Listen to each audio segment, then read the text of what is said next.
சரி, முருங்கைக்காய், கேரட், தக்காளிலாம் கட் பண்ணிக்கலாம். இப்போது பருப்பை வேறு பவுலில் மாற்றிக்கலாம்.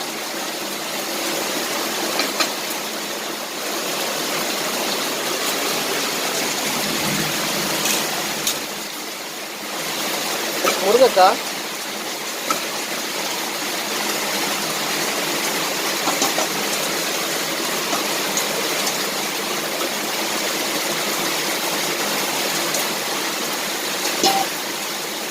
ஒரு 3 பச்சை மிளகாய் சேர்த்துருக்கேன்.